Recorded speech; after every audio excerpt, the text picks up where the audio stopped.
Dediler ki hayat güzel, eğri doğruyu bilenler. Dediler ki umut sürer, insanları seversen eğer.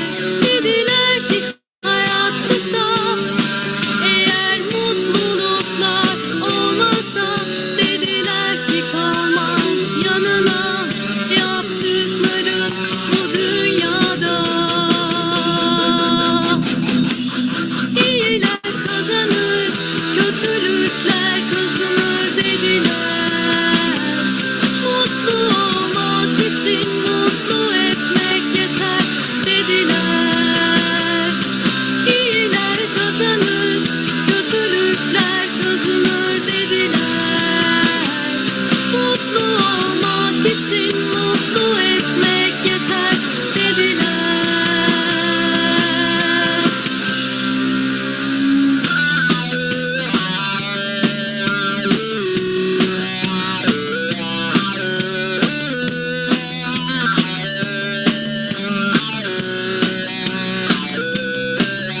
Dediler ki hayat güzel, eğri doğruyu bilenler.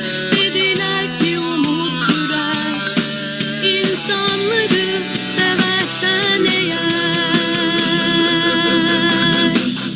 İyiler kazanır, kötülükler kazanır dediler. Mutlu olmak için mutlu etmek yeter dediler. İyiler kazanır, kötülükler kazanır dediler. Mutlu olmak için mutlu etmek yeter dediler.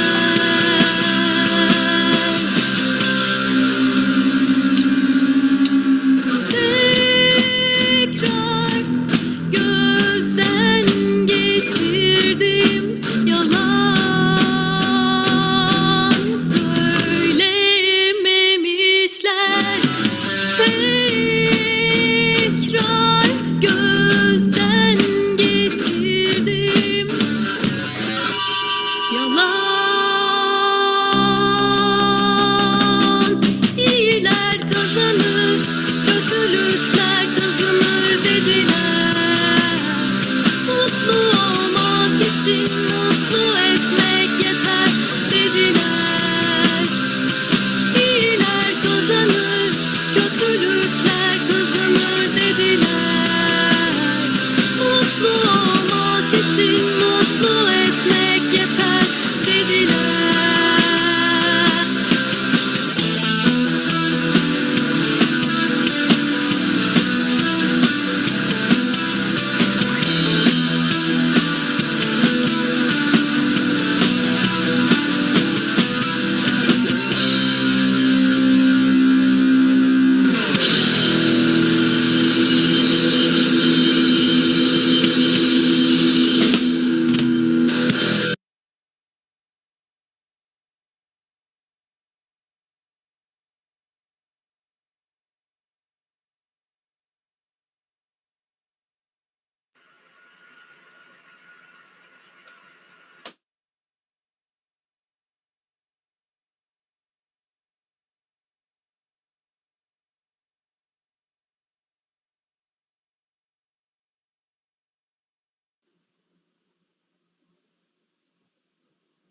Hadi İhsan'cığım sesin kapalı.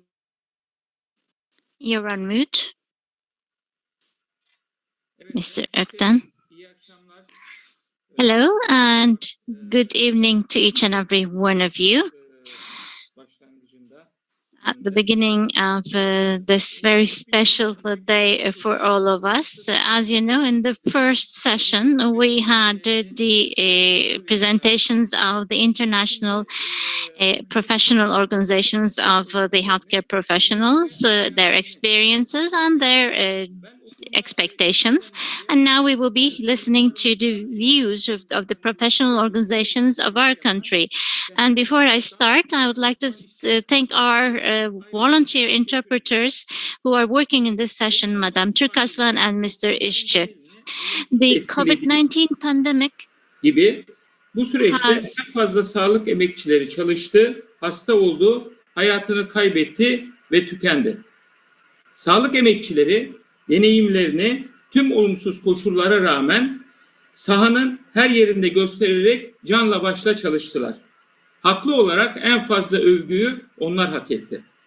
Sağlık Bakanlığı, sağlık meslek örgütleriyle ortak bir çalışmayı içselleştirip şeffaf olsaydı, bilimsel veriler ışığında sağlık emekçileri deneyimlerini sahaya çok daha fazla aktarabilirlerdi. Sağlık emekçilerinin genel toplumsal ve sağlık alanındaki hayalleri ise çok farklıydı. Herkesin of the healthcare professionals were very different. Everybody dreamt of a more democratic, egalitarian, and equity-based protective healthcare services, and a country that would be basing on this, as well as the whole globe. During this session, we will be talking about the experiences of the healthcare professionals, and again, we will be actually sharing the dreams and expectations of these professionals as to how the pandemic should have been managed. Now I would like to leave the floor to Mr. Hüsnü Yıldırım. Sesiniz kapalı. Açmaya çalışıyorum hocam. Yes, I think I have unmuted myself. Thank you very much for each and every one of you for your participation. And I would like to thank the Turkish Medical Association and the Central Council for having organized this event. And secondly, since the beginning of the pandemic, we have actually lost 373 of our colleagues of the healthcare professionals. And I would like to wish condolences to the families, and I would like to extend our deepest respect and regards for our colleagues. We also need to focus on the pandemic in the following manner. We did follow the examples from the various countries of the world in the first session as well.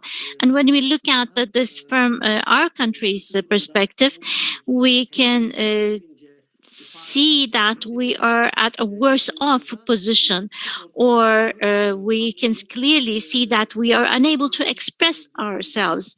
As of 11th of March, when we first identified the case in Turkey, the professional organizations came together, and they discussed as to how the pandemic should have been managed. And we had a lot of proposals that we made to the Ministry of Health, as well as the various stakeholders, but all these recommendations were not taken into consideration properly.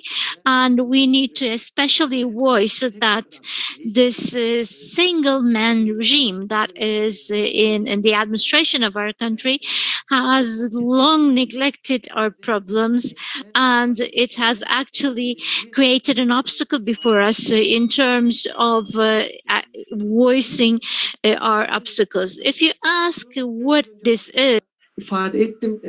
Meslek örgütleri bununla ilgili önerilerini Sağlık Bakanlığı would like to indicate that this is an important obstacle. The Ministry of Health was asked for many different appointments, but we never got a reply in respect of our requests for such an appointment. Plus, as the trade union of this profession, we talked about the lack of equipment, the intense flow of patients, the lack of management, and some experiences of mobbing. When we actually took out to the streets to express our views, we were actually beaten up by the police of this country. And in the following phase, we discussed as to how we can voice ourselves better and how we can express ourselves better. We came across to another striking example. We have actually masks which are really important, and in order to express this and make use of this as a protest, we had a 4-week round of protests. And in the first week of this protest, we focused on the fees and the wages of the health care workers, the laborers in this period, and that the performance focus system was actually being demolished. And we talked about the problems that the laborers in this sector were experiencing, the fact that COVID-19 is not a professional, is not considered as a professional illness. We focused on many different problems. And in the third week, we actually talked about the vaccine and the dissemination of the vaccine, and to create awareness and the necessity of being open and transparent in terms of the information that we create in this area. And in the last week, what we did was, as I said at the very beginning, in a global scale, we focused on the security of the healthcare professionals in this area where we had a lot of serious problems. We focused on this, so we were actually before the hospitals trying to express ourselves. But as I said at the beginning, we really experienced big difficulties in this area. We need to especially focus on the following matter. In Istanbul, one of our colleagues invited our colleagues actually to do a 1 minute of silence in respect of the healthcare professionals that we have lost. And today he was suspended from service. And this has really shown us that we have inadequate representation and we fail to express ourselves. And in terms of all the associations and the individuals that are working in this period, we need to be thankful to all the laborers, because this is an indication that how rightful their perspective was and how rightful their protests and their movements were in the past. And the last point, I would like to indicate that as of now, we do believe that we need now a new healthcare service potential, and this experience should be open. And we do believe that this new vision of the healthcare service is possible. And I would like to extend my deepest respects to all of you. And lastly, I would like to indicate that one of the slogans for this year is that we have our demands on our lips and our wishes in our hearts, and the deepest respects to all. Çok teşekkür ederim. İkinci konuşmacımız Thank you. Our second Başkanı Atilla Stefan. panelist is Attila Stefan Ataç. Thank you. Let me share my screen.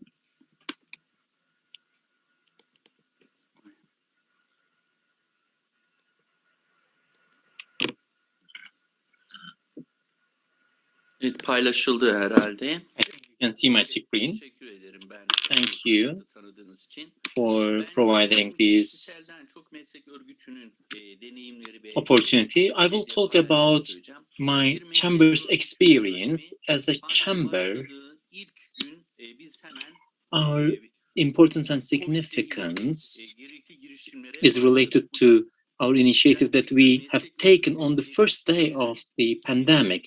Of course, it is a result of our experience and also level of consciousness that we achieved throughout the history of our organization. Although 1 year passed, the pandemic is not being managed well, and we try to reach authorities and also the public. While I'm talking about experience, and various forms of experience. I will not go into details because my colleagues will talk about various aspects. I will talk about the dentist's experience. As the Chamber of Dentists, of course, we have been making announcement on the dentists' issues. Of course, the pandemic is a war against the whole society, and we know that there is no way to achieve full recovery unless your teeth and mouth health is achieved. And as regards to the filiation or also the centers for health and oral services, it is the first time that our services are considered as part of health services and public health services. And the Chamber of Health Organizations were planning to organize a protest on 15th of March last year, and we realized that when we come together, we can find solutions to these problems. Apologies, Dr. Attila, we can't see your slide on the screen. I can see the slide on my screen, says the panelist. Let me continue. There might be a technical problem with my presentation. It's not problem, yes. So as not to waste time, let me continue in this way. Another important experience is that in the past it was called new normality, and now it is called normalization. It is still active in the pandemic. For example, what we talk about, for example, establishing new universities, and also there's an attempt to maintain the performance system and also the system of circulating capital, which is problematic, and also our dentists, which work in the private and also public sectors, have difficulties in access to this issue, and also wrong policies about the economy. And these are, of course, bad experiences that we have passed through. And these problems were also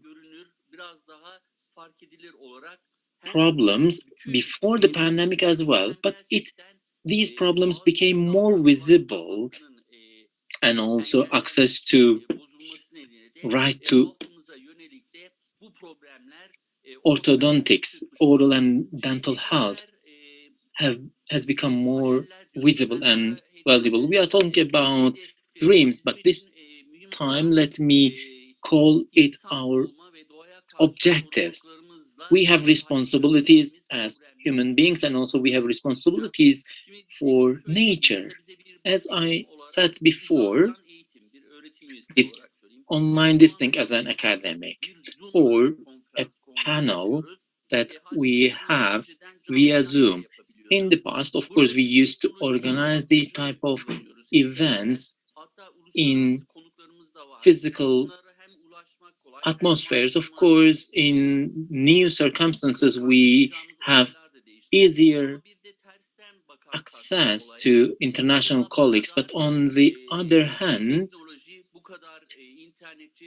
having such technology and also mobile phones at the same time can be used to be monitored by authorities, and we will see the impacts and the results in the long run, because our mobile phones or internet can be monitored and can be subjected to surveillance by the authorities. And since the very beginning of the pandemic, the importance of scientific data and knowledge have become more visible. I'm sure all panelists and all of my colleagues agree with me that a lifestyle that respects nature and society is our objective, because we can have, for example, human resources that the chamber organizations can provide certificates, and also protective oral dental health become more widespread at the country level, and the Ministry of Health, as my dear colleague Hüsnü Bey mentioned, in all these committees, whenever they set up the scientific committee, they didn't involve chamber organizations and trade unions. If they had benefited from our experience, we could have been in a totally situation. And also the respect and value of our profession is not recognized yet. That is our objective. And I would like to commemorate all our colleagues who have lost their lives. Thank you for your patience. Thank you, Dr. Atilla. Our third panelist is from the Union of Pharmacies. Yes, Mr. Yücel Yenilmez. Thank you, Chair. Good evening, everyone. I would like to extend my regards to you on behalf of my chamber. I would like to commemorate everyone whom we have lost. They are our friends, our colleagues, and our relatives. Before the pandemic, we had an experience about transformation in the health sector. And all this burden was transferred to the health officers. And this is why health officers are suffering a lot from the pandemic. And I can't hear the speaker. And following the pandemic, unfortunately, the political power and the Ministry of Health didn't act as they should have done, and they left us alone to deal with this two options, namely providing the services and also protection of our health in terms of human aspects, economic aspects, etc. But despite all these problems, our demands were not met. Our voice was not heard. In our chamber of pharmacies,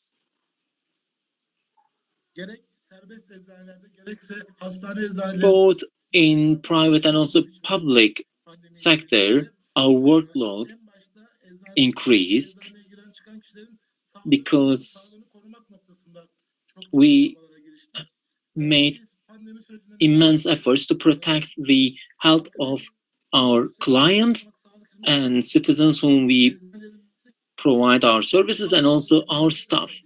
And we did continue to provide these public health services. As regards to chronic illnesses, we did our best that they can benefit from these services without visiting such facilities. Patients who have no access to medical doctors, we did our best to make recommendations to patients just because they are unable to reach a doctor. And since there was no services other than COVID-19 services, patients began consulting us much more than the past. And we did our best to distribute these masks as free. While we were providing all these services, we lost 46 colleagues and 17 administrative staff, and I would like to commemorate them with respect. Our colleagues, since our colleagues provide public health services, they didn't prefer closing their pharmacies, but they took some measures. They, for example, limited the numbers of patients who can enter into these pharmacies. Also, we as the union, we provided protective equipment to our members and also to all pharmacies, such as masks or other protective equipments. And we also asked that all these pharmacy staff should be tested. But as in the case of other professionals' demands, our demand was not respected, yet ignored. And we also had a survey together with 1,372, and we also had a focus group activity with several colleagues. I would like to share its results. I can't hear the panelists well, and 52% of them benefit from PCR test, and the level of COVID-19 positive case is 50%. And most of our colleagues were infected, and although our colleagues are aware of the need for protection and they did their best to protect themselves, most of them were not able to escape from this infection. And this pandemic, of course, is not an issue for our health at the individual level, but we also faced defamation, we lost our credibility, and we had difficulties in access to even conventional and traditional drugs and pills, and we lost also our credibility, especially while we were distributing masks. As you all know, although it is not a matter of us, we became a target at the society level. Before the distribution of masks as free, the producers increased its price, and then we also had to reflect it. Both official statements and also media and social media users targeted us and targeted our credibility. And when the initiative of free distribution of masks began, we said we were ready to take care of this initiative. But due to the problems from the political power, we had difficulties and problems at the society level.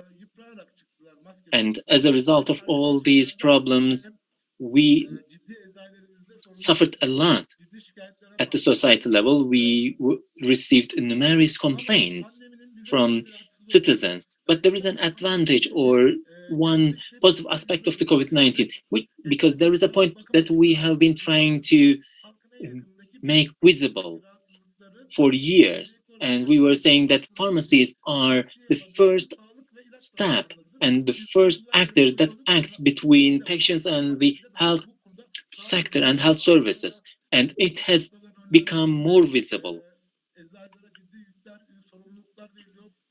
because pharmacies at the European level have certain responsibilities and also tasks.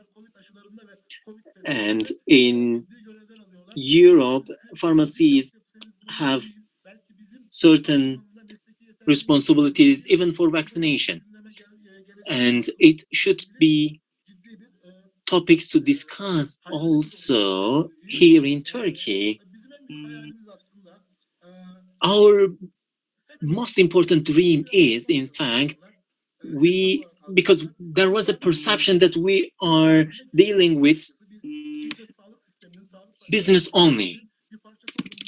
But we state that we are part of the health system, and we would like to change this image, this perception. In this respect, we would like to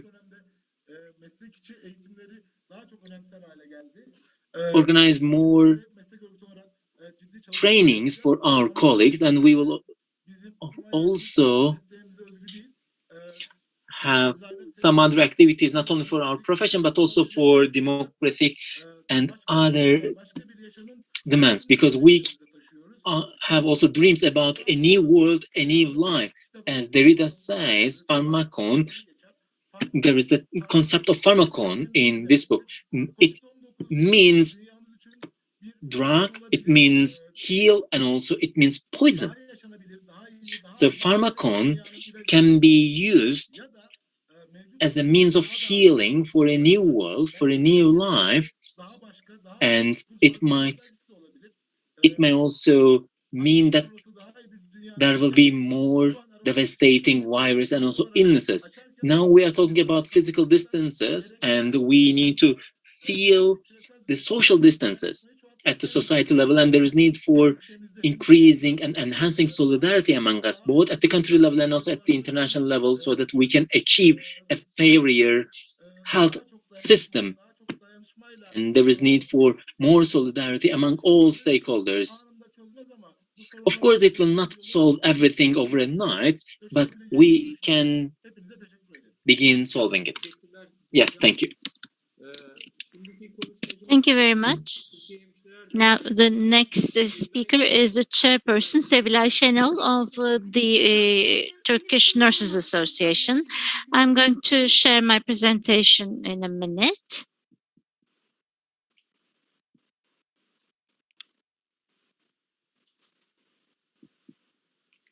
Görülüyor mu acaba hocam? Can you see my presentation?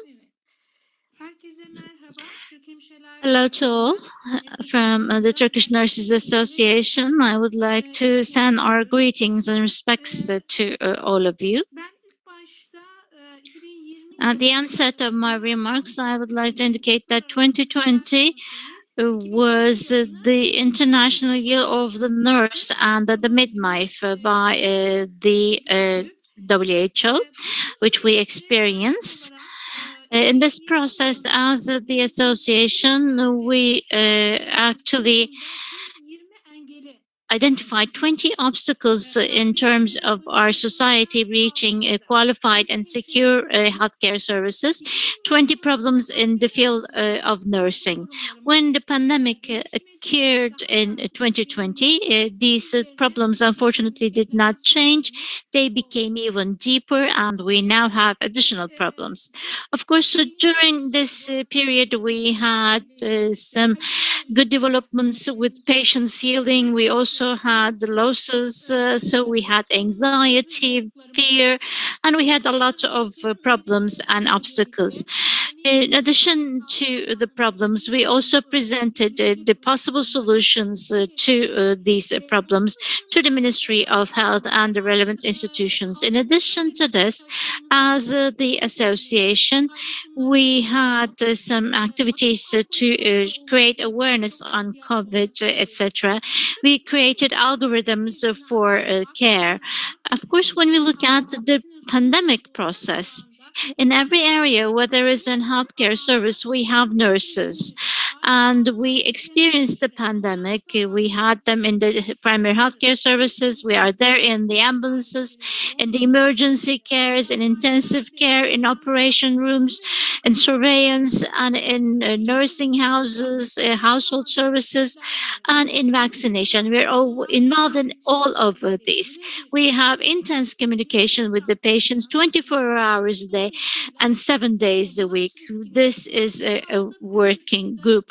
Thus, we were a risk group in terms of contamination. And when we look at as to what we experienced during the pandemic, it's actually very difficult to fit the 1 year into 5 minutes. But I would like to share a few aspects. So we had the personal protective equipment, working conditions and environment, our professional rights, violence, and training were areas where we had problems with. In terms of the personal protective equipment, some of the institution and almost all of them during the initial phases of the pandemic, we have identified that more than 3,000 professionals had indicated that they had difficulty in accessing sufficient equipment of the PPP. And this was experienced in a lesser level in some and in more in some others. The reason was that we were not prepared for the crisis and the managers were not managing this process well. For instance, for a surgical mask, this was used throughout the whole shift, and the outerwear was used for 24 hours. We had to actually purchase PPPs from our own pocket. In terms of the personal protective equipment for people who work in 24 hours in intensive care or in the special units for the COVID-19, they had some problems due to pressure, and we had some wounds on our hands because of overuse of antiseptics, and we had a lot of injuries because of this as well. In terms of what we experienced for the working atmosphere, we did not have sufficient nutrition. We were just given a sandwich. We were even given cold soup or cold rice to eat. We didn't have sufficient places to rest. We had problems in terms of accommodation and transportation. We were worn out, we were anxious, and we were afraid because we were afraid that we were going to contaminate our environment, our family, and ourselves. Again, we have indicated that 72% of our professionals, our colleagues, have had burnout syndrome, so they were afraid that they were going to spread the disease. 2 nurses committed suicide. We cried with our patients, and we were happy with our patients who recovered from this process. And the psychological pressure was immense. Together with this, we were actually having difficulties of taking care of our families, of our children. Around 60% of our colleagues, actually, there was a case that the mother's child was given to the father just because she was working on shifts, on long shifts. We were unable to find nannies for our children. They were afraid that they would get the infection, or they asked for enormous prices, and we needed to take our children to hospitals. And as parents, we were also afraid that our children might catch the infection, and some people quitted their job, and we were stigmatized. And when we were on the elevator, our neighbors told us not to use the elevator or not to touch the rails on the staircases, or people did not want to renew the contracts. And as people working in the healthcare services, as nurses, we were stigmatized. With one dimension, of course, we need to ask whether the workforce was managed well in terms of the questionnaires and what we had experienced in this area. We do believe that it wasn't managed properly, despite the fact that there was a lack of nurses. There were not sufficient appointments. And when we look at the world population, we have 5 or 10 nurses for each 1,000 patients. But in our cases, for 1,000 people, we only had 2 nurses. At the beginning of 2020, we had 200,000 nurses, and now we have 218,000. We still have the pandemic. We still have problems. They're still experiencing this, but together with this, we have 100,000 colleagues who are waiting for appointment. We had problems in intensive cares. When we look at the nurses who are working in the ICUs, they need to be trained sufficiently. They need to be qualified, and it's actually a training period of 5 years. And you can only become an ICU nurse at least after 3 years. When we look at this, we have 20,000 nurses, we have 40,000 units.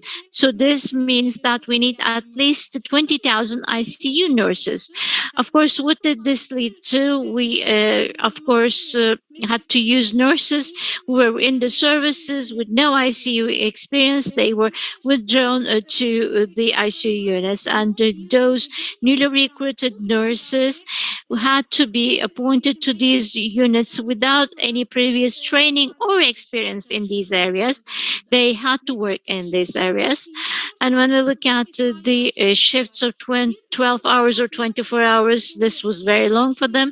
In a third level intensive care unit, they had to look at after 6 to 10 patients instead of 1 patient. Those people or colleagues who actually had the infection had to continue working, and there were frequent intervals between the services and ICU units.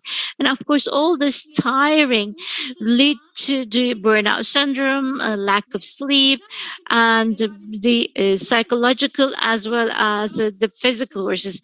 A colleague said, I was working uninterrupted like a robot. I just was able to drink water at 9 p.m. in the evening, and I could not eat anything. In addition to this, of course, we were at the forefront. Bütün omuz Sevgili aklın- Hanım, toparlayabilir miyiz? Could you wrap up, please? Yes, I'm wrapping it up. So we had an immense burden on our shoulders and our rights were not recognized. We're living under the poverty line.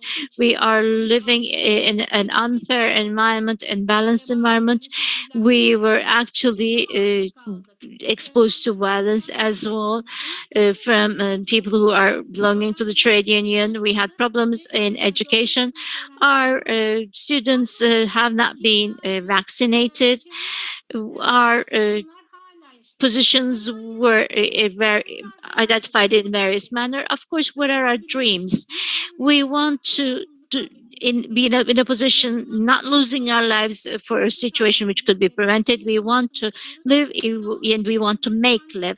We want investment in protective healthcare services and we want the healthcare service to be ready. We want this lack of nurses to be completed and we want our rights. Thank you very much for your interest.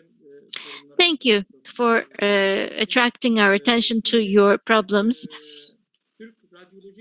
Now, I would like to leave the floor to the Deputy Chair from the Turkish Radiology Technicians Association. Thank you very much and good evening. On behalf of our association, I would like to greet each and every one of you. And I would like to thank you for having organized this very important webinar. And I would like to thank for all those professional associations who are taking a part of this.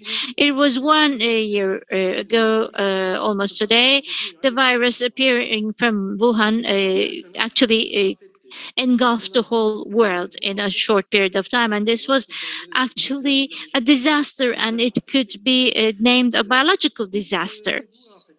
And we, of course, were affected like the other countries from this disaster. We were affected negatively. We were affected economically as well as sociologically. A disaster is best if it leaves the minimum damage on the society. And in this sphere, we do believe that the healthcare workers have an obligation. And this is the situation in our country as well. The heroes of the healthcare service, just as yesterday, will continue to work, and this is not going to be, in our opinion, at all. During this whole process, the healthcare professionals had to think of themselves, their families, and also they have a mission to protect the society. And while they are fulfilling this obligation with limited resources, unfortunately, our colleagues were faced with this virus, and some of our colleagues, unfortunately, lost their lives because of this situation. According to the latest data, 373 colleagues of ours lost their lives because of the COVID-19 virus. This week is the Health Week, and today is the special day for the Turkish medical field. Is this a celebration for us? The answer is no. We have death, we have mobbing, we have violence against the healthcare professionals, and in this case, how can we celebrate this special day? So we do not accept this day this year as a celebrative, as an important day for us. I would like to wish condolences to the families of those colleagues who lost their lives.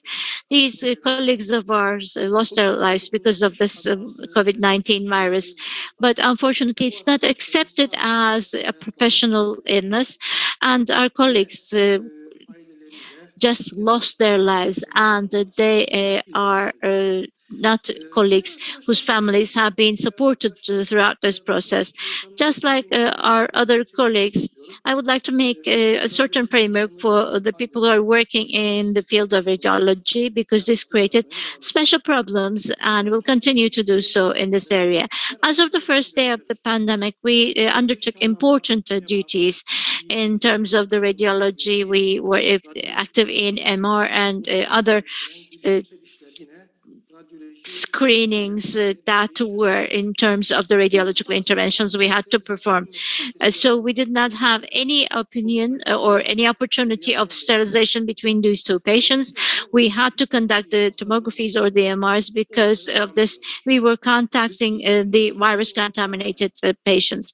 And although we are working in a risky unit, some of our colleagues were appointed to filiation teams. So they, of course, when you are talking about people who are immune deficient, exposing them to this virus, this is not rational, and this mistake should be affected, because we know that radiology affects our immune systems and it has negative impact on our immune system. So if you expose the radiology staff to filiation teams, this will mean that they will be contaminated by the virus in a much more accelerated manner. So this was experienced in some of our colleagues.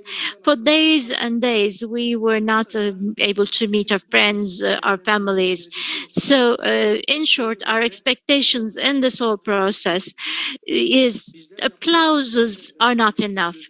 We need to be present in the eyes of the citizens, and they actually make us feel that they are thanking us. So those sentences which start, "if you were in our shoes," they continue with thousands of good wishes. But the real issue is whether we are at the core of the eye of the ministry, because we know that we are having this place in the eyes of the citizens, but we need to think about the ministry's approach to our profession. If we are so, then they need to undertake certain improvements, starting from our professional rights. To list them, the lack of personnel should be overcome at the earliest opportunity. In terms of fighting against this disaster, we need to appoint those people who have disaster management training, and those imaging services which are being rendered by way of the subcontractors. Those people who are employed by them should be employed by the public service. And those people who have been actually working in the imaging services, all of the staff of the subcontractors were recruited by the public, but not the people who were working in the imaging area. I think this victimization should be ended, and all should be recruited by the public service. Thus, we will have less of a burden, and we will have higher quality of staff, and we will be able to work in this area in a better manner. COVID-19 should be accepted as a professional illness, and those people who have lost their lives should be reinstated with their rights. The additional indicator for the personal rights should be recognized. Violence, mobbing, or such pressure should be ended. And whatever the name is, all those trade unions who are going to be authorized in the field of healthcare services should be working specifically in this area, and the people with experience and with merit should be appointed. The healthcare workers are actually requesting additional pay, and this income from the rotating capital of the hospitals should be reflected to retirement pay as well. The radiology technicians who used to work 5 hours before has now been amended to work for 7 hours, and the duration of obligatory service was 12 months. This has been increased to 15 months now. Could you wrap up, please? Yes, I am wrapping up. The colleagues who are facing the radiation risk, these are a threat of their lives, because when they come to retirement age, they are unable to retire because of the age limits, but they are fighting against thyroid cancer during this phase. So what are the lessons to be derived? First and foremost, we need to be actively fighting against this disaster. And the only way to succeed is to be ready for any disaster as if it's going to happen the next day. And if you're not prepared, you will bear heavy consequences. Thus, you need to trust science and scientists, and you need to serve for science. And the recommendations of such organizations should be taken into consideration. The educational policies should be reviewed, and all healthcare professionals should be having an undergraduate study. The Hygiene Institute, which was closed, should be reopened, and vaccine production should be initiated as soon as possible. I do believe that we can talk about the problems for vaccination if there is any time during the forum ahead of us. And I would like to thank each and every one of you. Thank you. Thank you. Dr. Serkan Yılmaz from the Experts Specialist Associations Coordination. Dear health officers, I would like to congratulate you on this Doctor's Day, and I would like to extend my condolences to all colleagues. As my dear colleague Ali Hoca stated, it is not celebration but commemoration to some extent. And I wish that we would be able to really celebrate all these special days. I am the last speaker of these two sessions, and I knew that there would be several repetitions. I will do my best so as not to repeat my colleagues. I was thinking about this issue, and I decided to focus on a different aspect. I fully agree with the former panelists and what should be the supports during the lockdown and restrictions, as our colleague Sevilay Çelik stated. These are our priorities. But in addition to all these problems, I would like to talk about another issue, because we are all facing the results of the current administration system. I would like to talk about the obstacles to the scientific research, to science in general. We are facing a disease which we don't know it well, which we don't know how it will evolve. The only information that we had is that it was a Chinese, it was a virus first occurred in China. And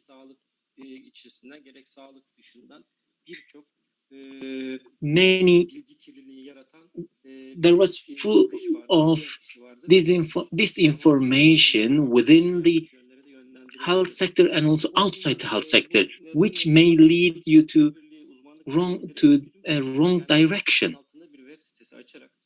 And there is a new website for this. It is a website called hekimlik.org, and it provides information to the society, providing that they are verified. Our objective is to share verified and confirmed scientific knowledge and data with the society. And during this period, both from the Public Health Association and other associations, we gathered information from organizations like how to manage the civil aviation, how to work in a laboratory, what are the points to be paid attention as the laboratory activities. We did our best to publish such data and information, and it is important to create a joint platform for all health officers. Unfortunately, in that period, we faced some problems, you all remember it, and there were serious obstacles to scientific studies. Our applications were rejected. Some applications were not accepted at all, but during this 1-year period as an academic, which is really disappointing for me. And our contribution to the literature at the worldwide level is very limited. And if you ask me what do I want most, I would like to do my job, and I also would like to make contributions to the literature. And it is the main disappointing issue for me, because we have not made contributions to the literature. And there is an article published by Lancet, which is one of the most prestigious journals in this respect, and our Ministry of Health responded to this article, said there is no restrictions and scientific studies are free to be carried out. But when we look at the literature,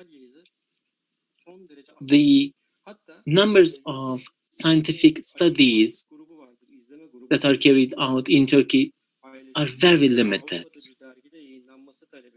And when we ask to share data of vaccination in Europe, it was rejected. And in fact, it is necessary, especially for travel purposes in the future, because if there is any travel restrictions from European side, it will be useful. And publishing this literature there could be useful for us. And the vaccination group, unfortunately, had to write some other critical articles. And as I said, our contribution remains very limited, very low.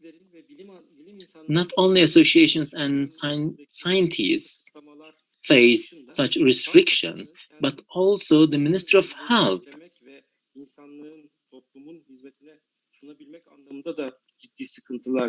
has certain problems in processing data that it gathers. For example, hydroxychloroquine. We have given hydroxychloroquine to thousands of patients.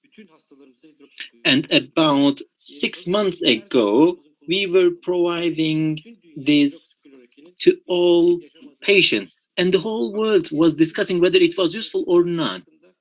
And the Ministry of Health could have carried out a scientific research whether it was really useful or not, but it didn't happen.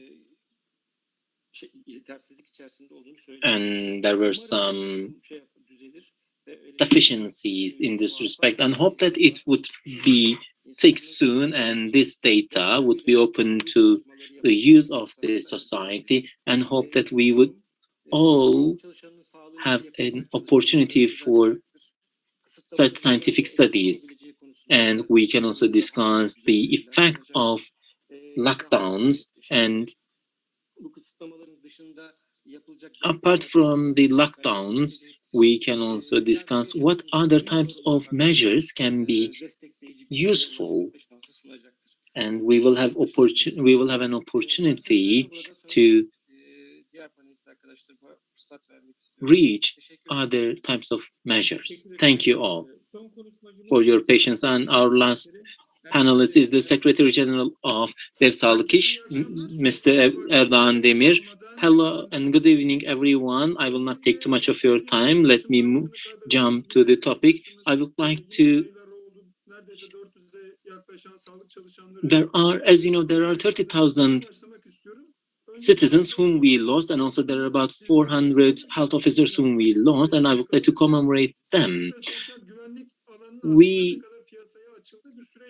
realized that the health sector was open to marketing rules, and the management of health sector had certain difficulties, and all these problems are a result of the mentality, because of the mentality that opens our sector to the markets, especially as esteemed panelists stated, the political power didn't benefit from this period as regards to listening to the medical organizations, associations, and trade unions. On the other hand, it benefited from these issues to trap the health officers and other colleagues, and also it made an impact on the economic situation of the workers and also small-scale business. Apart from health officers, the government is the one that has allocated the lowest level of social aid and financial aid to its citizens. During the first phase of the pandemic, as former panelists stated, we raised awareness about the lack of protective personal equipment and also lack of food and accommodation circumstances. We also asked additional payments, which is directly related to inequalities of payment. Together with other organizations in our sector, we demanded that there is need for payment from one and central budget. We should get our salary from one budget. While we were organizing these type of issues, on the one hand, there were workers from security to medical assistants, those who are dealing with cleaning services, laboratory activities, or X-ray assistants whom we are organizing. And all these colleagues,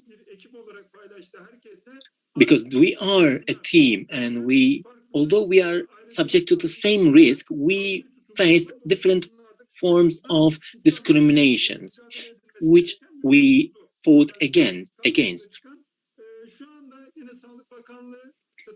Currently, the Ministry of Health said we would provide the salary from the basic level, but it was not the case. Additional payments were not made, and the ministry was not able to make such payments. There is no additional payment for night shifts, and there would be no payments until there would be a second announcement.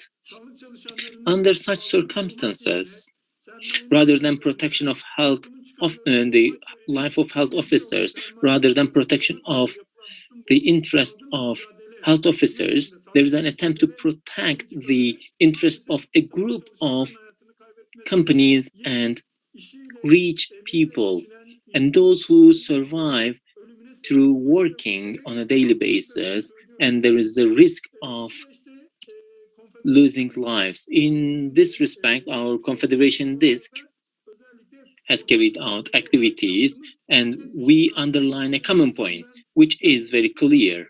If the Ministry of Health wants to overcome these difficulties, it is same for the AK Party government. There is need for scientific studies, and there is need for measures on the basis of science. And also there is need for respect for the life and health of health officers.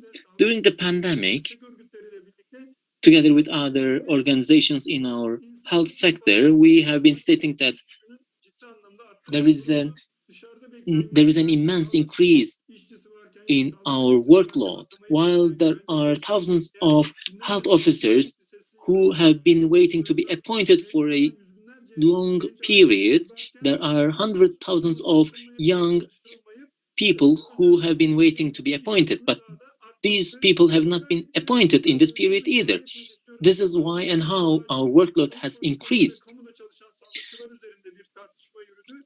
There were some discussions about the health officers in the public sector, but as regards to the private sector health officers, the health officers in the private sector, as in the case of other workers in all sectors, they faced certain problems about termination of contract. We did our best to solve this issue, and also following the end of the ban on termination of contract, we think that there will be more termination of contracts in the future. Now, currently, people are being sent to annual leave with no payment, and hundreds of thousands of health officers are in this situation. And my final point is that I feel the burden of being the last speaker. Let me wrap it up. COVID-19 has become a disease of working class. Majority of cases were documented or occurred while people were working. So it has become an illness of working class. And the way to eliminate this disease is vaccination. Yet, given the fact that it is a working class disease now, there is need for fighting against such circumstances. Unless we change these circumstances, we will continue living with these circumstances. A former panelist stated that we were not in the same boat, but we were in the same storm. We are in the same storm, and our boats are different. We are not in the same boats.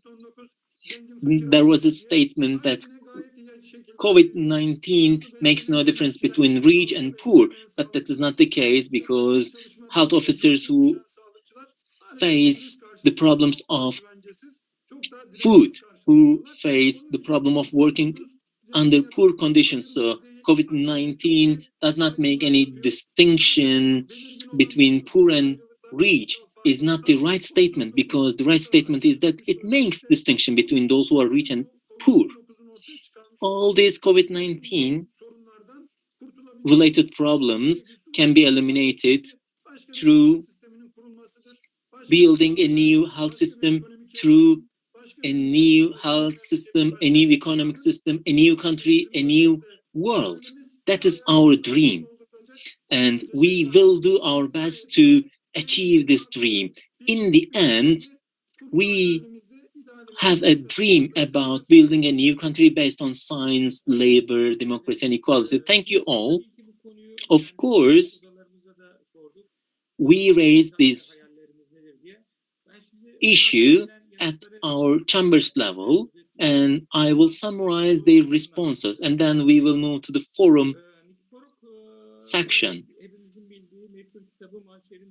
And Foucault's important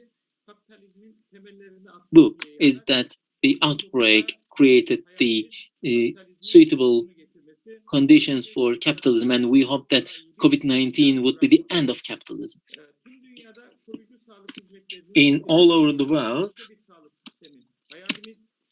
we have a dream about a new world, and we have a dream about that everyone will benefit from very good services in our health sector.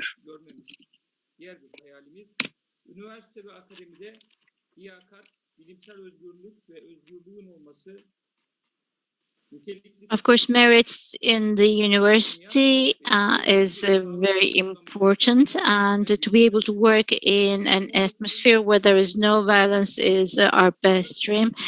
Accepting COVID-19 as a professional illness and to provide this service, deserving human dignity and an environment of healthcare services where there is no competition. Actually, our desire, our wish is another world and another health system. So all those organizations who are represented here or not, we will continue our struggle with them. I would now like to pass on to the forum, but first and foremost, in the previous session, I would like to give the floor to Owen, who was a presenter in the previous session. Owen, the floor is yours.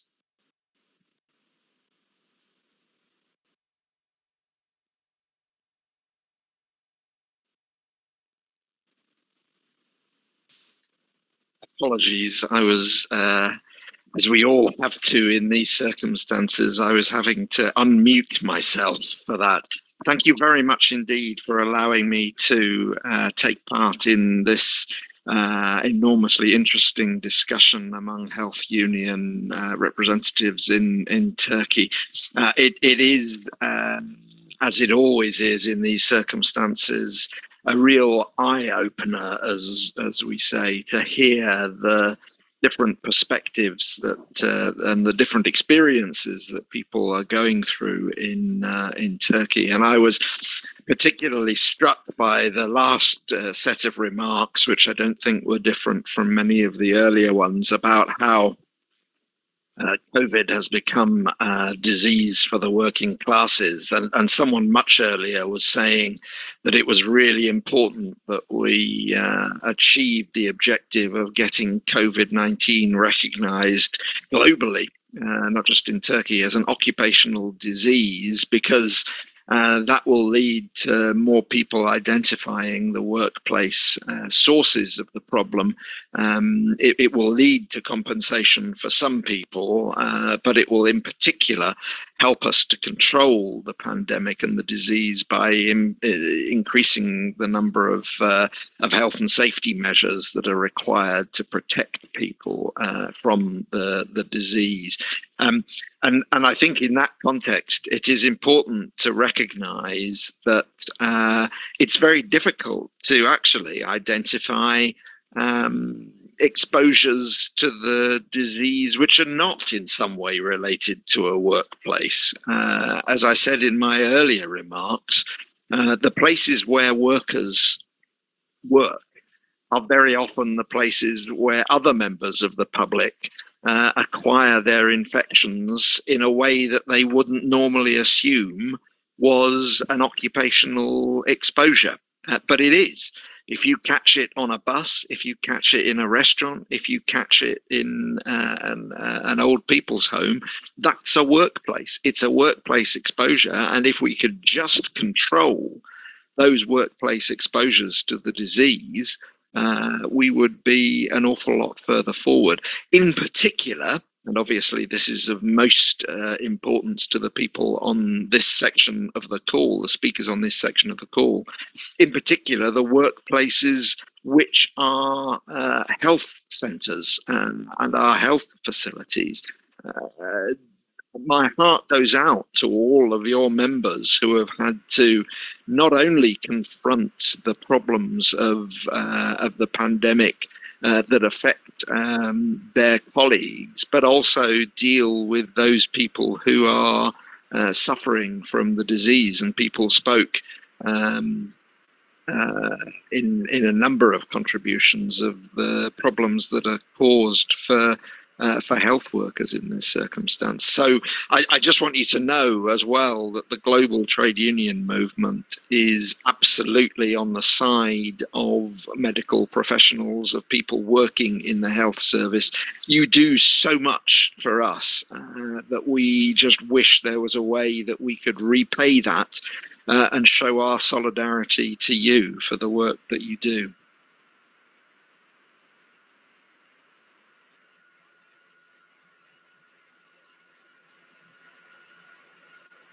Çok teşekkür ederiz. Thank you very much for your comments to Owen Tudor. Şimdi katılımcılardan söz almak isteyen var mı? Is there anybody who would like to take the floor amongst the panelists? There is a question. How did the pandemic affect the working environment piece of the professions? Actually, the system that was implemented by the Ministry of Health could disrupt this, but during this whole process, all the healthcare professionals worked day and night. And I do believe that this was possibly an environment where they were actually supporting each other and working in solidarity. Is there anybody who would like to take the floor?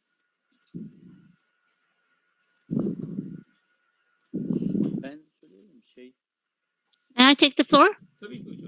Yes, please.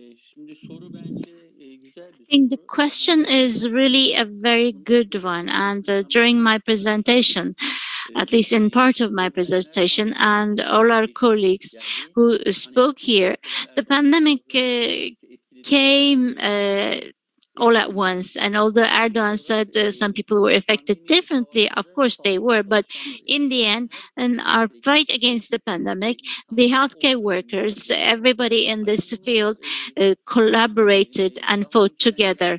Whether this was a chance or whether it was an opportunity from the 15th of March, the White Me rally, or with the continuation of this, I do believe that the pandemic made it possible for all the professional organizations to act in unison. And I think one positive aspect of the pandemic was that we came closer to each other. Thank you.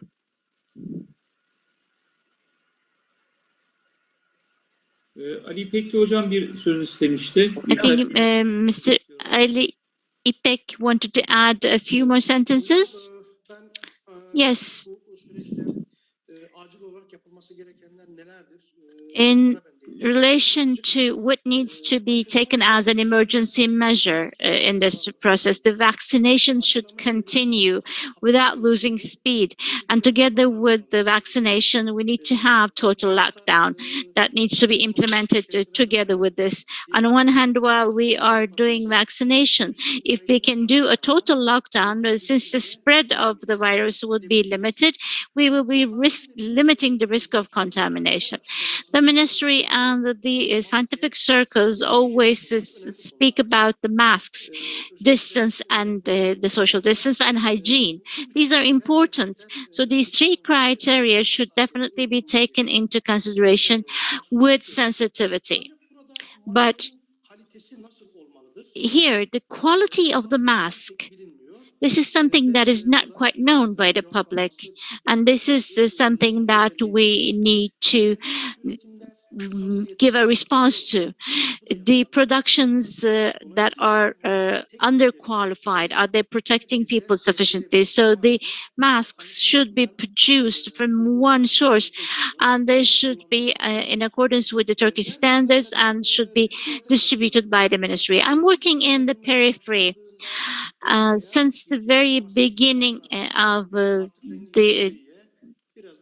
pandemic, we started using white masks, but in turn, the mask has turned and changed its color to gray. People are having difficulty in terms of reaching the high quality mask. In a family of 4, the monthly mask expenditure is around 150 to 200 Turkish liras. This is an optimistic figure. People unfortunately cannot meet this, or they have difficulty in meeting this. In terms of course, using the mask in the periphery, nobody's paying attention to how it is used. So there has to be a social distancing in all the institutions with clear lines. Nobody should be denying the social distance or violating this. We need to take all measures in terms of the meetings or large scale and if there is any violation of this rule, we need to take action. And if this is not done so, just as our international panelists have mentioned, or the representatives of the professional organizations have mentioned, we will be losing control over the pandemic, and we will probably need 2, 3, or 5 years to overcome this. So we definitely need urgently a total lockdown and an increase in the speed of the vaccination. Thank you. Thank you very much. Before Owen Tudor leaves us, I think there was a question that they wanted me to ask him. Is there any best practice in terms of the government's approach towards the trade unions? I mean, there is best practice in a number of countries. I mean, in particular, some of the Northern European countries have worked very closely with trade unions to make sure that what gets done is done in a way that meets workers' needs. And across many parts of Europe and other parts of the world, unions are fully involved in the work that governments are doing on tackling the pandemic. If I can just pick out two examples. In Nigeria, for instance, which is by no means one of the richest countries, although it has an enormous amount of oil, so it should be rich. But actually, the working classes of Nigeria are very poor. But there, the trade union movement has been fully involved in the plans that the government has put in place for tackling the pandemic. I mean, not necessarily the detailed medical plans, but in particular issues around social insurance and so on, and workers' rights. And as another example, I suppose, a good example would be in New Zealand, which is one of the countries which has very successfully responded to the pandemic, having very few cases because they shut the borders. But the union movement has been fully involved there with their government in negotiating how to deal with issues around the pandemic. There are examples that health unions have come up with about different methods that have been used to make sure that health trade unions have been involved in planning the response to the pandemic. But very often it's been a question of firefighting against problems that have arisen in workplaces. I mentioned earlier the issue of pay for nurses in the United Kingdom. And I know that some of your colleagues have, and some people have been reporting this, that there have been attempts by the government in Turkey to stop people, to stop health workers taking their leave at the same time as other workers are being forced to take leave, which means that they lose income.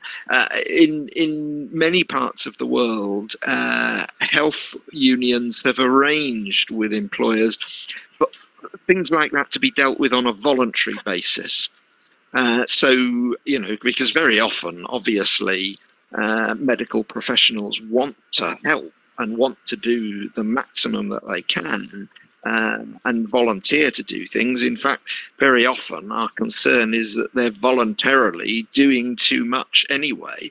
And certainly unions ought to be resisting attempts to force medical professionals to do things or to undertake levels of work which they know are not good for them, because it doesn't help anyone who's suffering from the disease to be treated by a doctor or a nurse who themselves are unable to cope with the demands that have been placed on them.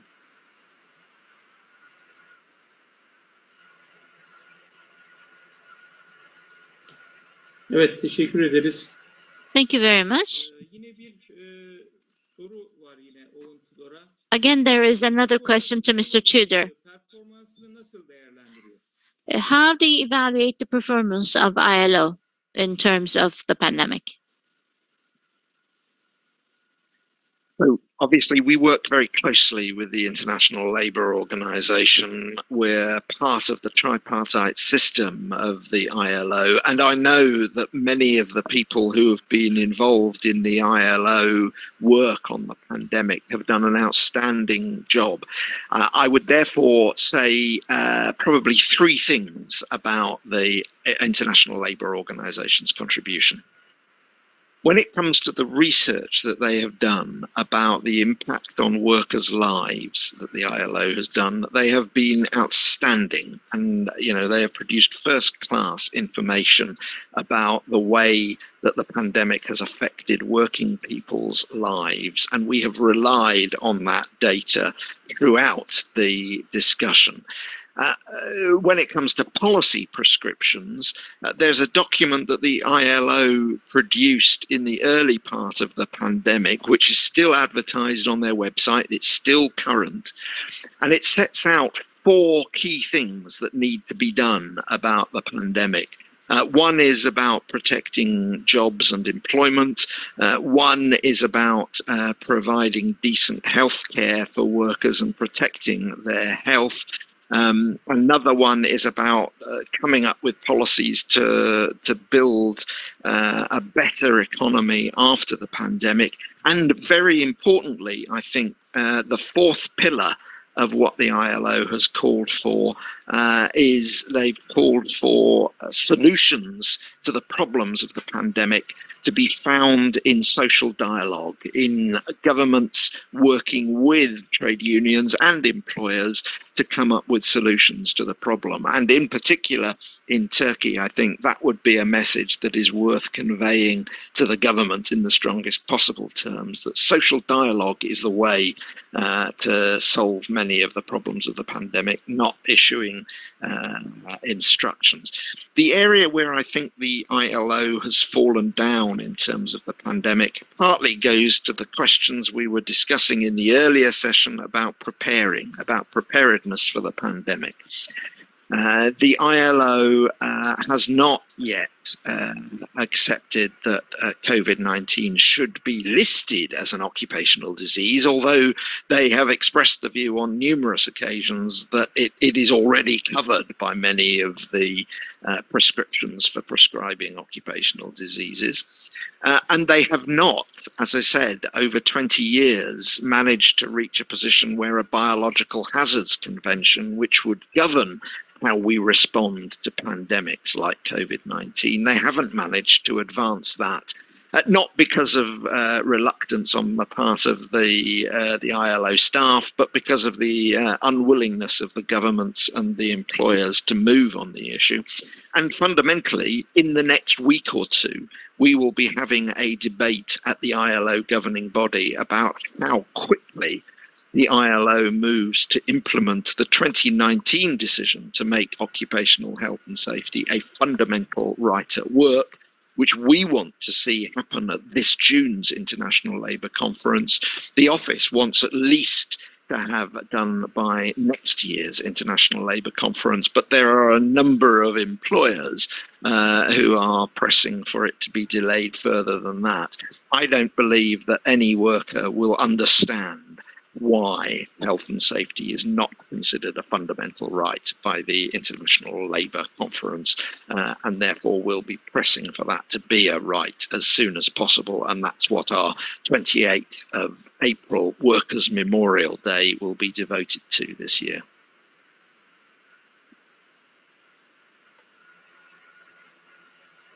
Çok teşekkürler Owen Tudor'a. Thank you very much to Mr. Tudor for his contribution.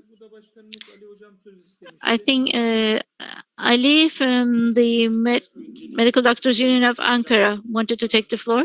I would like to thank the Central Council of the Turkish Medical Unions Association, and because it's the special week, I would like to actually wish condolences to all those healthcare professionals who lost their lives because of the COVID-19 and because of the violence in this sphere. And I do hope that in the coming years we will be actually celebrating this day. But unfortunately, the economic policies that are being implemented all over the world, and especially the healthcare policies, have indicated that this is not going to be possible. I would like to share a few experiences from Ankara. The pandemic process has been managed far from rationality and far from science. And as we all know, there is a scientific council under the Ministry of Health, but this just stayed on the word. And we had the bodies in the provincial level. We in Ankara have applied, but unfortunately we were not included in these special bodies. In mid-April, because of the repeated requests of this body, the Ministry of Health started the affiliation, and unfortunately these were not conducted in a healthy manner. In April, when the cases were quite high in Ankara, in the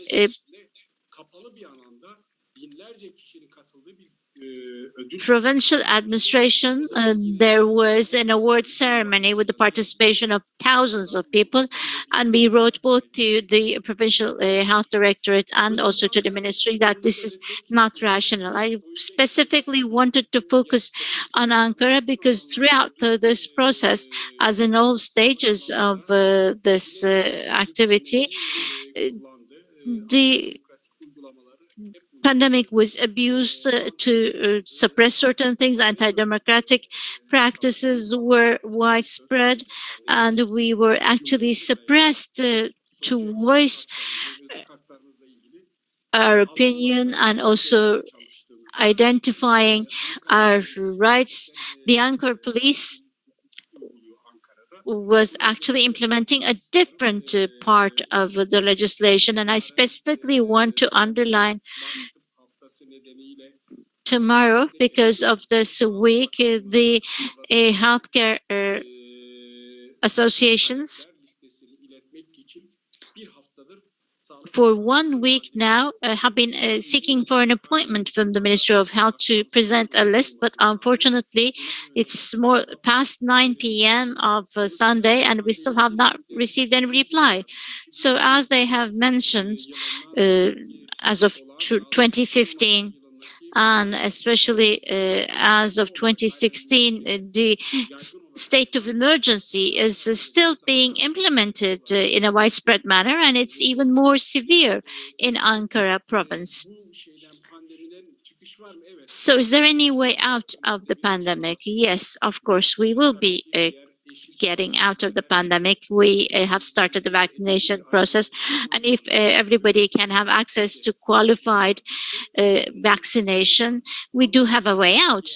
But like all other foreign guests have explained, and as the representatives of the professional organizations have indicated, we are still facing discrimination in this area. And I think the most important target for the pandemic, both in terms of our country and at the international level, like the associations represented here, is actually the intellectual property rights on the humanitarian products. In an area where we have an emergency healthcare crisis, around 135 million vaccines have been implemented in 10% of the population, and there are countries where there has not been even a single vaccination that was performed. In the end, we can talk about a new type of life and a new type of world, but we need to struggle for it. And in order to be able to do this, we do believe that since this is a global pandemic, all the countries should be fighting against this in a global manner. And as our foreign guests have mentioned, for instance, in terms of the United States of America, this is an indication as to how ill this has been managed, and it has cost millions of lives. And this was the same case for our country, because the healthcare policies in the whole world is being implemented in the same manner. After 1980s, the public services have been seen as an area of the capital, and it has become a product that has been bought and sold. And this was what I wanted to mention. Thank you. I would like to thank, because the pandemic has shown solidarity from our side, and as for the rulers, it indicates how they are afraid of the solidarity. Hello again, and good evening. As all other panelists at the national and international level stated, solidarity has been reinforced among health officers. This is how we have been managing this pandemic here. It is one of the key factors in this respect. Everyone recognizes this fact. All our colleagues made contributions to the discussions about the transformation of health system in Turkey, and that we are all capable of making comprehensive analysis. But in recent periods, the AK Party government has not increased the payments, the wage at a considerable level. On the contrary, it makes payment on the basis of performances and other types of evaluation indexes and indicators. It is a really worrying issue for us since the very beginning of the transformation in the health sector, that this transformation will destroy the peaceful working atmosphere. That is what we have been observing. Of course, we will continue to work together, to struggle together, and we as health organizations and associations and trade unions should focus on the wages much more than the past, and we should demand equal wage for everyone. And I think we deserve it. I think health officers deserve it. Number two is, as the organization of health officers, we can say that one of the important reasons is that health officers who have been dismissed from the public sector by an emergency decree law, there is no convict or court decision about these people, and these people are still out of the services. There is no benefit from these people's capacity. Thanks a lot for providing this opportunity. Thank you. Any other comment? In this period, of course, health of nurses worked very hard and they get tired. Is there any point that you would like to add? Thank you, Professor. Due to the limited time, I couldn't go into details of education, which has become problematic due to this distant learning. It is problematic because at least 50% of our education must be applied education, and in majority of the universities provided these training in a distant learning, and in the future those who are graduate of our departments may not be skillful enough to respond to other cases, especially in the sense of malpractice. And we can have, for example, education in the summer period, or when there is a decrease in numbers of cases, we can have these education in person, face-to-face education. Of course, there are some universities that provided this face-to-face education, and some faculties provided summer schools, and 10 hours of such main classes were fit into 5 weeks. And not only from the Ministry of Health perspective, but the Council of Higher Education should take required measures.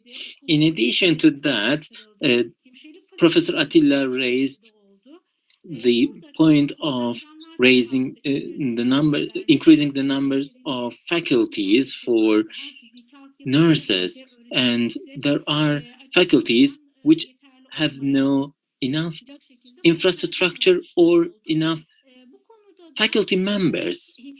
In this respect, the workforce of nurses should be considered before there is an increase in quota of the students to be admitted.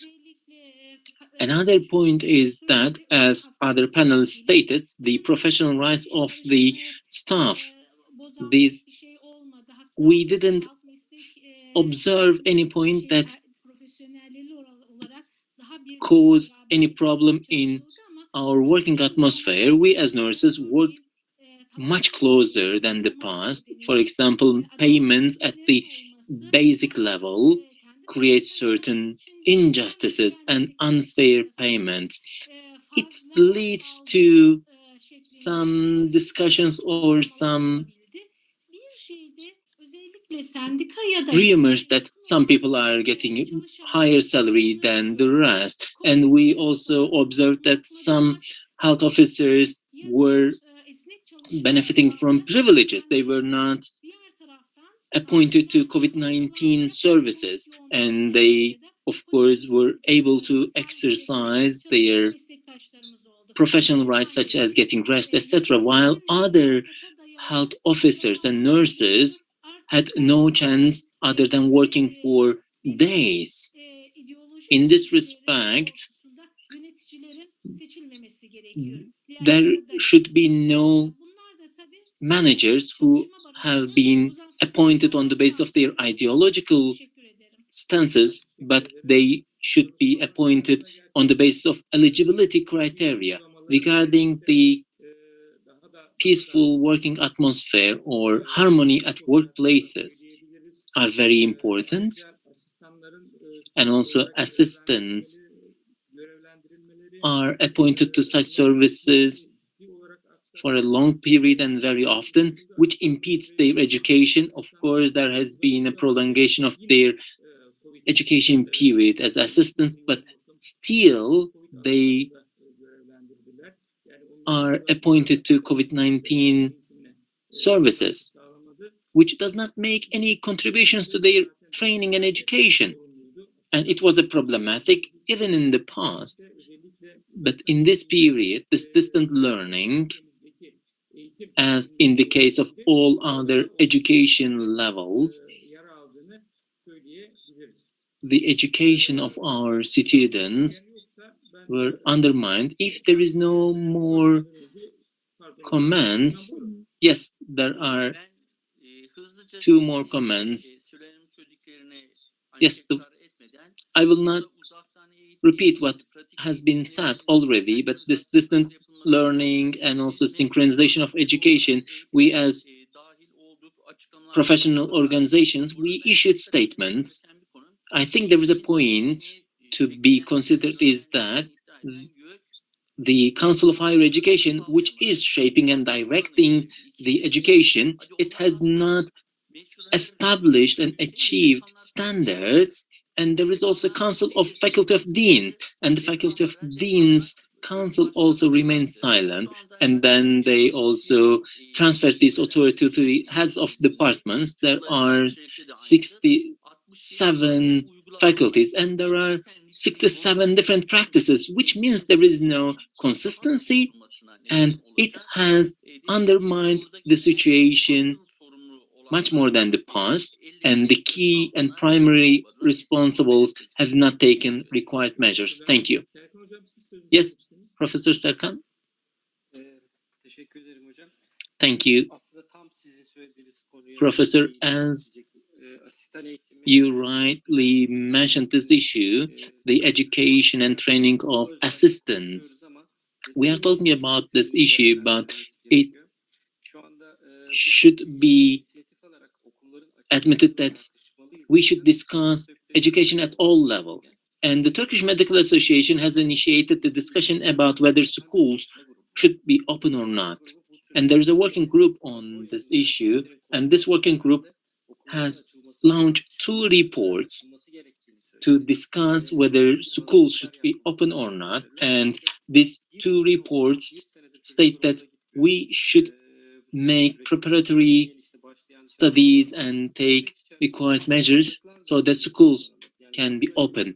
And it is a year that children do not go to schools, and we should complete these preparatory activities before the 2nd year begins. And when there is new forms of restrictions like bathrooms or gyms, etc., and schools are closed, and when the measures are progressively, increasingly lifted, they open the schools at the latest. But what we should do is, we should close the schools at a last resort, and we should open schools at the first measure in this respect. We should provide necessary conditions and circumstances so that schools can still provide education and training to children. Lack of education at the primary level will make an impact on quality of life as well as the period of life. And we have discussed such an important issue at a very limited level, and it will affect next decades. The Turkish Medical Association is making efforts to keep it on the agenda, and I think we should all make efforts in this respect. Thank you. Professor Serkan, in this period, we continuously stated that Ministry of Health is not successful, but from the education perspective, primary and secondary education level, the Minister of National Education and the Council of Higher Education, as for the university education, they are not successful either, especially for the education and training of research assistants. We are working on a report which we will launch very soon. Thank you. Yes, Hüsnü, the floor is yours.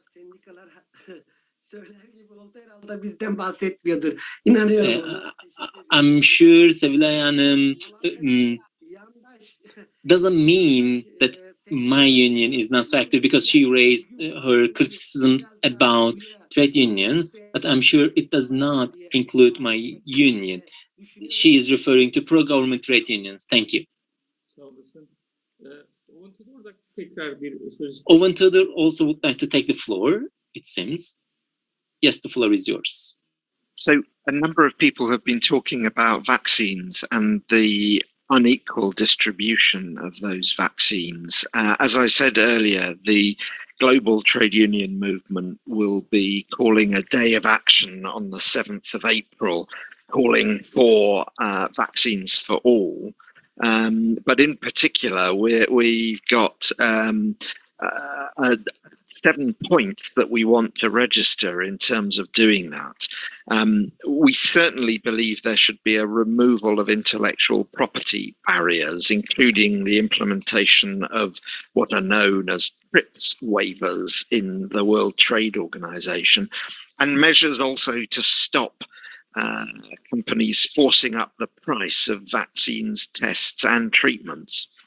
But we also want to see other methods. We want to see more of the globally rich countries investing in the COVAX facility that has been set up by the World Health Organization to distribute vaccines to poorer countries around the world.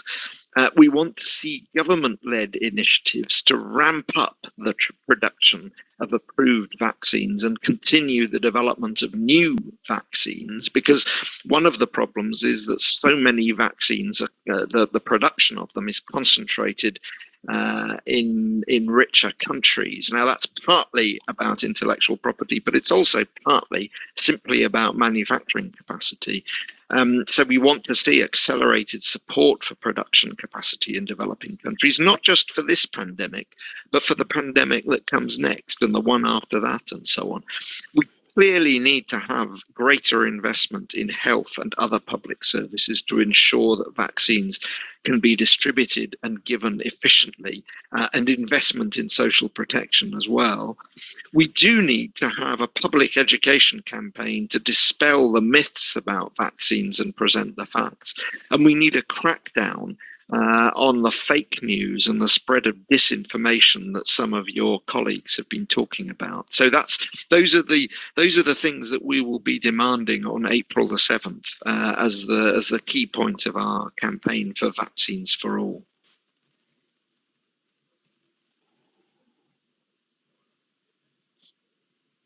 Teşekkürler. Thank you. Hocam, buyurun. Yes, Professor Serkan. Hocam sizin söylediğiniz şeye bir katkıda bulunmak istiyorum. I also would like to make a small contribution to the point that you raised. regarding the assessment of the Ministry of Health's performance, and you also refer to the Ministry of National Education. So it is a global disaster, and Turkey has a plan on response to disasters that includes 29 institutes. All of them have their own plans, and all of them have such plans at the provincial level. This issue has been discussed, should have been discussed. Can we say that, for example, the Ministry of Labor is successful? Can we say other ministries are really successful? Of course, the Ministry of National Education you raised, and there is a global disaster, and all stakeholders should present their plans and should revise their plans. And we should focus on these issues, and we revised all our plans. Even though some of our colleagues didn't have their plans, we revised them and presented in 15 days. Which public institutes have discussed their own plans, and is there any coordination among the public institutes? To be honest, while there is a global pandemic and there is a problem related to right to health and the health sector, but apart from the health sector, there is a coordination problem with regard to all sectors. Maybe we can deepen the management of COVID-19 process. Thank you. As you stated, there is an obvious issue of failure from the government side, that they have not been able to manage this process effectively. And I would like to read a few notes from the chambers, and then we will watch the movie clip in our concluding part. I would like to thank our interpreters who are voluntarily contributing to us, Seher Türkaslan and Osman İşçi. We would like to thank them a lot. The pandemic has shown that health officers' working conditions are important in terms of their job security and also safety. And when it is not achieved, public health is at danger. And also it shows that the government creates an image that we are successful through manipulating figures. And these governments are afraid of solidarity among people and organizations. And we have experienced about the significance of right to health, and also being healthy is directly related to your class position and your social status. In this respect, despite the efforts to obstacle your problems, and the rights of medical doctors, and it is a right for democratic rights and also participatory issues, and it has shown our power and strength. And there is an attempt to centralize the authorities and powers, and the social indicators of health is vital to us, and rulers who are not eligible are dangerous to us. We say there is no way to achieve a healthy society without justice and eligibility. Now we will watch the movie clip prepared by our assistants.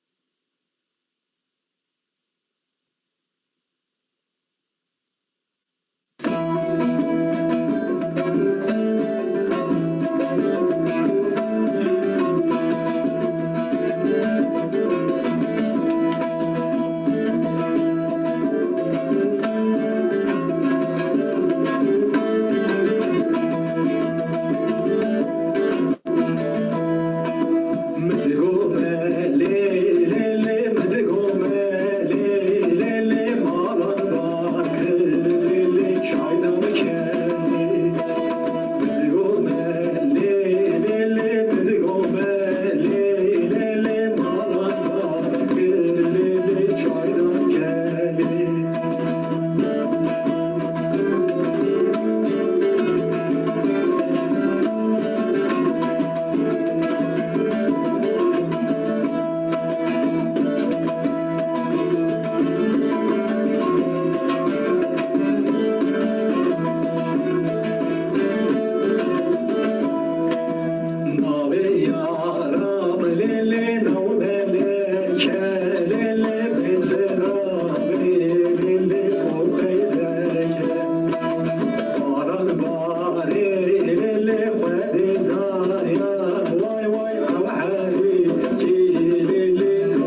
Dediler ki hayat güzel, eğri doğruyu bilenler. Dediler ki umut sürer, insanları seversen eğer.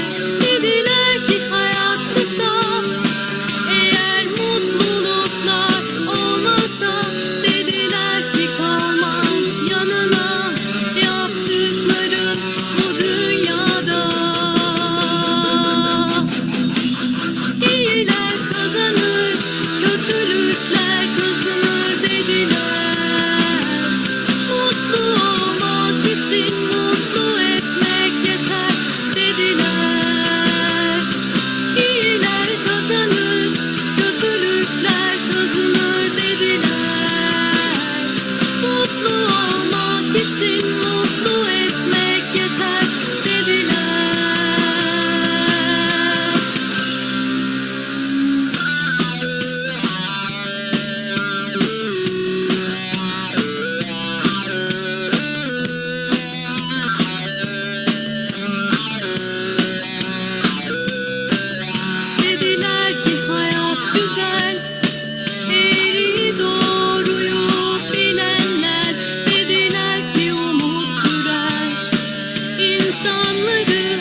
kazanır, kötülükler kazanır dediler. Mutlu olmak için mutlu etmek